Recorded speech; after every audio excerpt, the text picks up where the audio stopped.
5 seconds.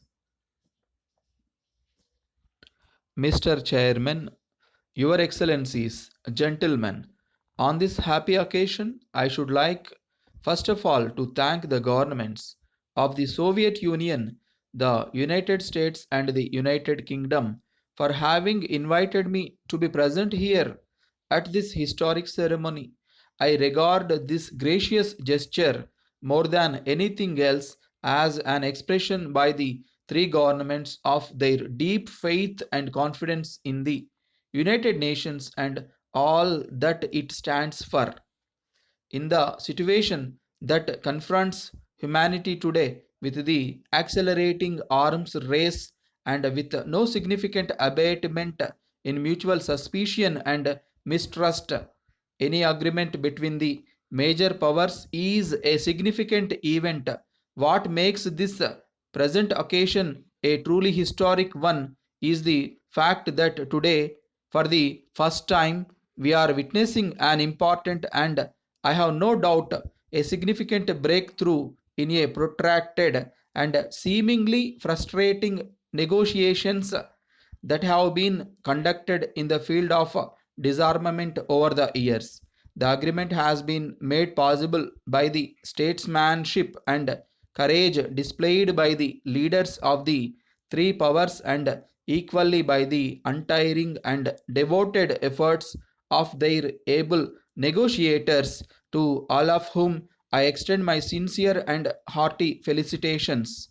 It is my earnest hope that, in the same spirit of accommodation and understanding that characterized the recent negotiations, every effort will be made now to reach agreement on the discontinuance of all test explosions of nuclear weapons for all times.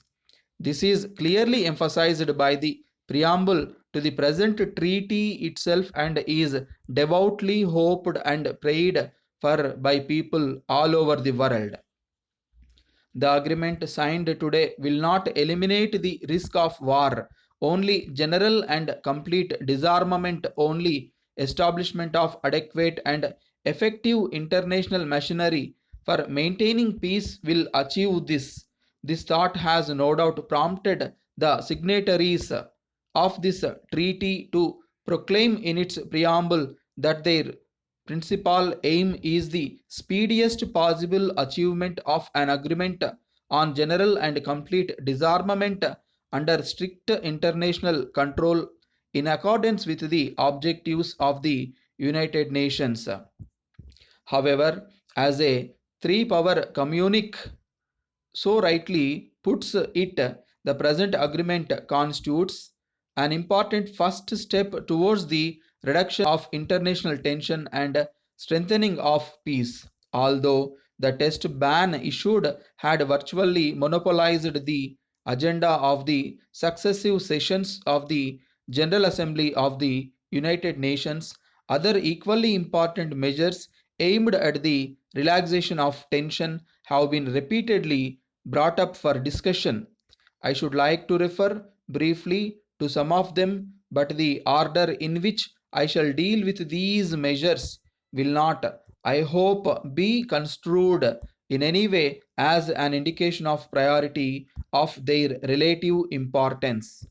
First, there is the question of the wider dissemination of nuclear weapons. Repeatedly, the General Assembly has referred to the danger of the use of nuclear weapons and called upon all the member countries to make efforts to achieve a permanent international agreement subject to inspection and control on the prevention of the wider dissemination of this weapon of mass destruction. It is significant that while the resolution of the General Assembly places a special responsibility on the nuclear powers to refrain from relinquishing control of such weapons to others not possessing them, they recognize at the same time that the countries not possessing nuclear weapons have a great interest and an important part to play, which they could do by refraining from manufacturing or otherwise acquiring such weapons, and further by refusing to receive such weapons in their territories. The problem of the means of delivering nuclear weapons is an equally important one. There are proposals for limiting the production of delivery systems and for the destruction of all but an agreed limited number in the early stage of an agreed program of general disarmament. It is my earnest hope that this important issue will receive further consideration by all the parties concerned with a view to reaching a satisfactory solution. The problem of surprise attack has also figured in the past in debates of the United Nations.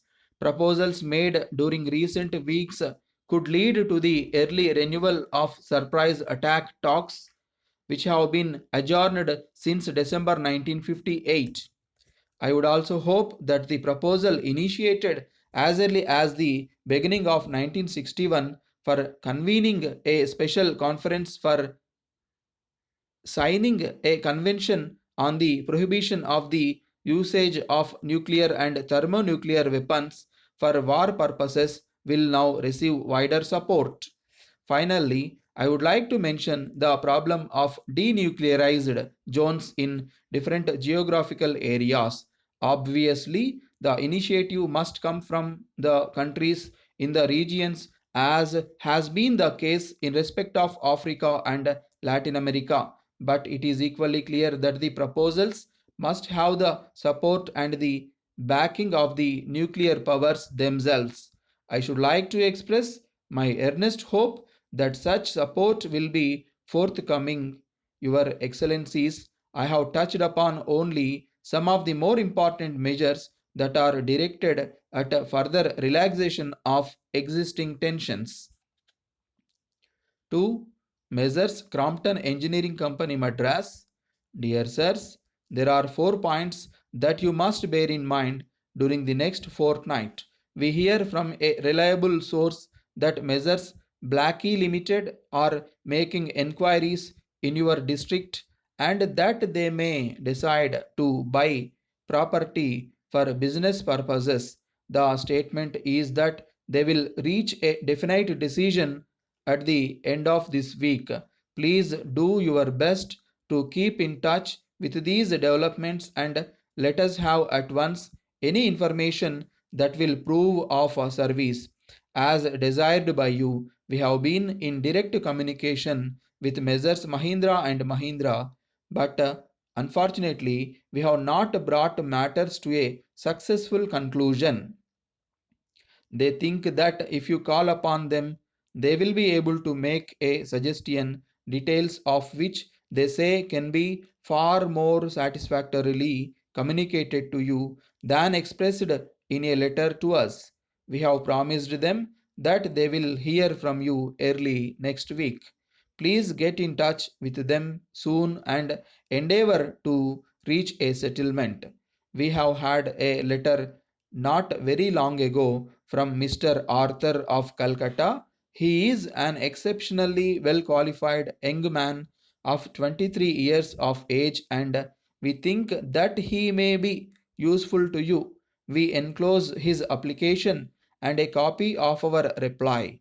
You will notice that you will have to write to him not later than the 12th November.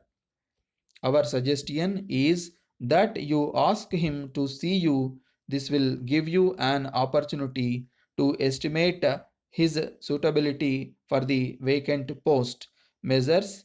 Webster Brothers have sent us the enclosed complaint on Monday last. We have made investigations and think that they are entirely unjustified in the attitude they have adopted.